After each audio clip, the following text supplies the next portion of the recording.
Hi all, I am K. Surya, working as Assistant Professor in the Department of ECE at SNS College of Technology. So in this video, let us see a general idea of the layers of a network, and then later we'll discuss about the functions of each layers in the OSI model. So the OSI model uses a layered architecture. So we use the concept of layers in our day-to-day life. As an example, let us consider two friends who communicate through postal mail. The process of sending a letter to a friend would be complex if there were no services available for the post office. The figure here shows the steps in this task. So at the sender side, the activities takes place in a three-layer format. The sender writes the letter, inserts the letter into an envelope and writes the sender and the receiver addresses and drops the letter into the mailbox. So this comprises of the higher layer. Next, in the middle layer, the letter is picked up by the letter carrier and delivered to the post office. And later, in the lower layer, the letter is sorted at the post office. A carrier transports the letter. On the way from the sender side to the receiver side, the letter is taken away by the local post office. The letter may actually go through a central office. In addition, it may be transported by truck, train, aeroplane, boat, or a combination of these. At the receiver side, it will reach the lower layer where the carrier transports the letter to the post office, and then in the middle layer the letter is sorted and delivered to the recipient's mailbox, and in the higher layer the receiver picks up the letter and opens the envelope and reads it. So it forms an hierarchical architecture. According to our analysis, there are three different activities at the sender side and another three activities at the receiver side. The task of transporting the letter between the sender and the receiver is done by the carrier. Something that is not obviously immediately is that the tasks must be done in order given in the hierarchy.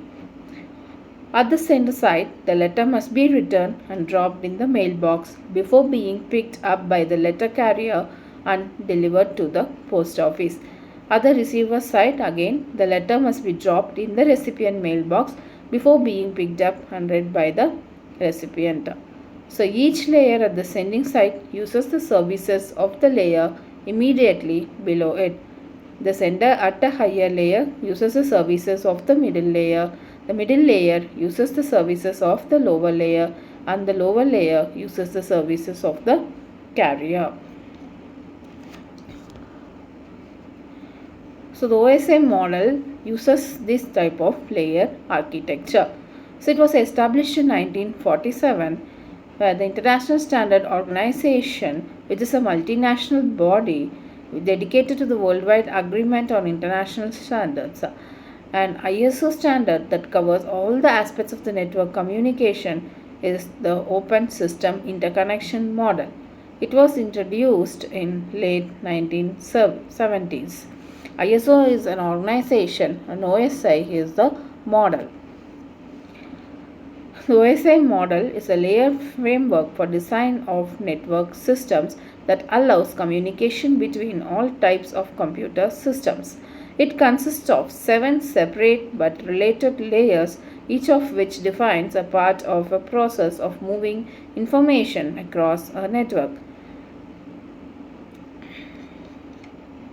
The 7 layers are shown in the figure: physical, data link, network, transport, session, presentation, and application. As the message travels from A to B, it may pass through many intermediate nodes. These intermediate nodes usually involve only the first 3 layers of the OSI model as shown in the figure. So in the end devices, you will be having 7 layers, and in the intermediate nodes, you will be having only 3 layers.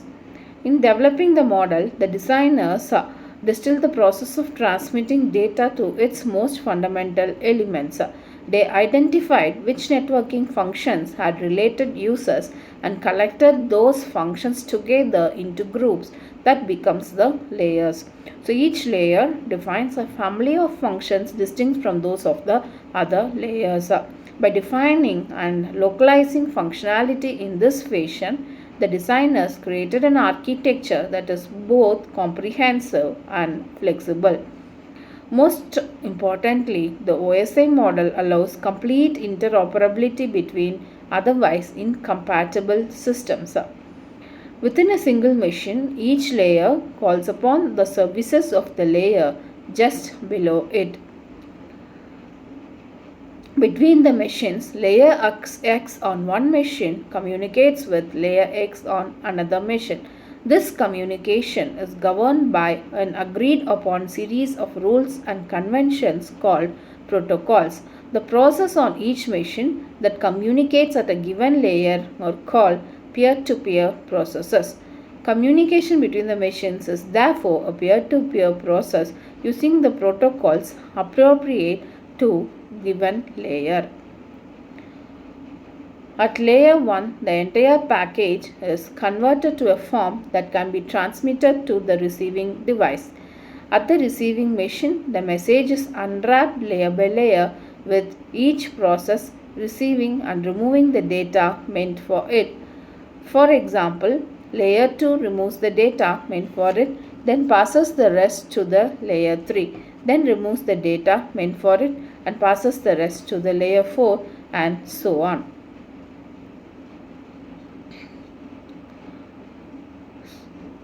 Device A sends a stream of bits to device B.